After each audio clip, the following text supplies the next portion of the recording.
Right guys, welcome back. I've got the welder out. Now, as you saw in the last video, before I started doing this, it was all bent up. Now as you can see, look how straight that is. I've actually repaired it. Done.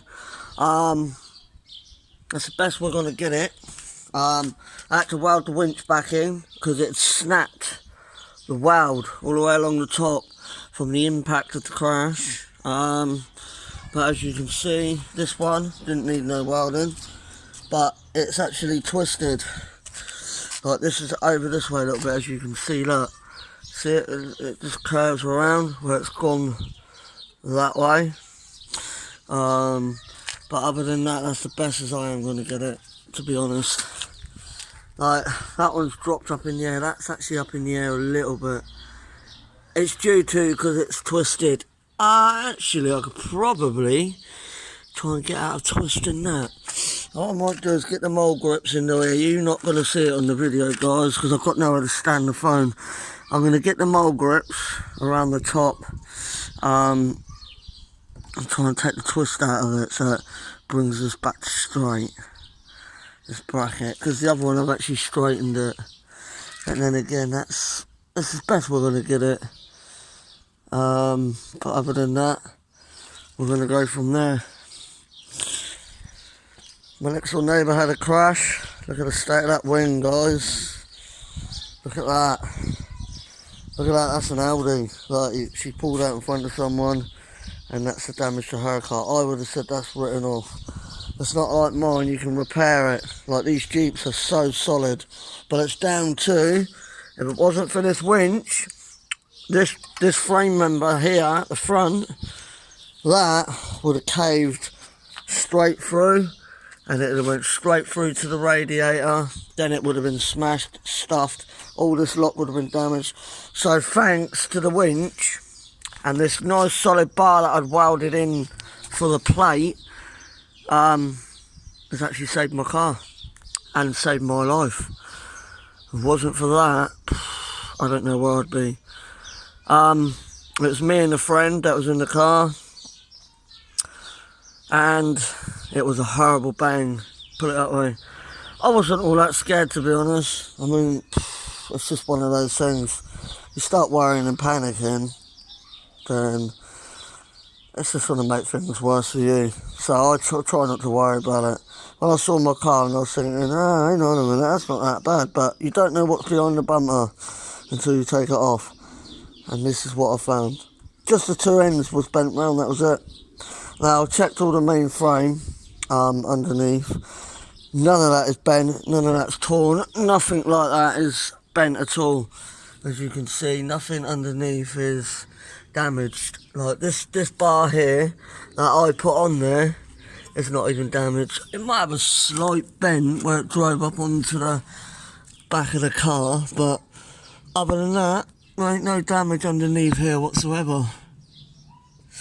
Anti-roll bar, bushes, they're all fine. Anti-roll bar bush this end is all fine. So there you are.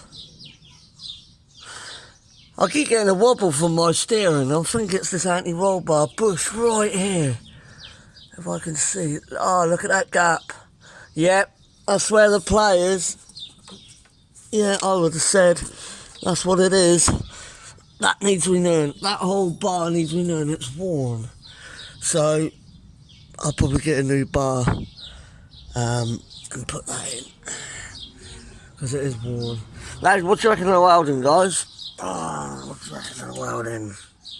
Welding's pretty good, as you can see. It's nice. Nice bit of weld there. We've got a nice bit of weld down here in the corner.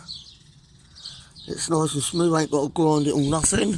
I managed to get into the back and weld that bit there as well, and underneath. It's not that good underneath, but it's holding it, you know. It's only to hold your bumper and that on, really. But this bit here is the main thing, welding that. But I should have tapped a little bit under this bit here. but I'm not going to bother. I've done it that side just to hold it a bit more, make it more stronger, but that's it. I mean, it pushed the whole bar, this bar went right the way back to that metal. Literally, there was no gap whatsoever. There was no gap. Now there's a gap because I've got crowbars in there. As you can see, it's a little bit up here, it's a bit warm. Can't really see because the sun's it's too fucking bright out there. But down the back of here, you can actually see daylight down the back of the winch. See the daylight now down the back of the winch? Both sides? Daylight, see that? There, and all that was closed up. The whole lot of that was closed. There was no gap whatsoever. So, to be honest, that bar that I put in saved the whole front end of my car. And headlight as well. Like, all that lights, they're all perfect. Like, there's nothing wrong. Like, this is just a bit of tin.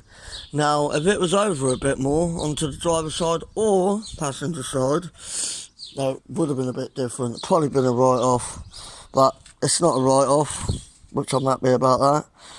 I just need to be a bit more careful and stay a bit further back from people, because I believe it was Crash for Cash. I don't know if you guys have heard of that. You probably have.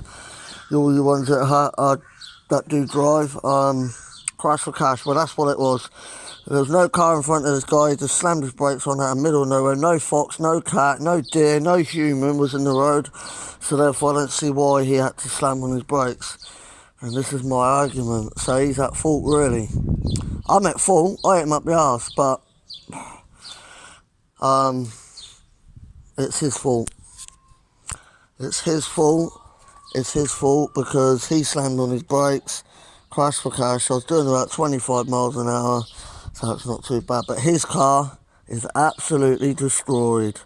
And I will put his car on the front picture on YouTube. I'll put the damage of his car. So when you watch my YouTube, you'll see it.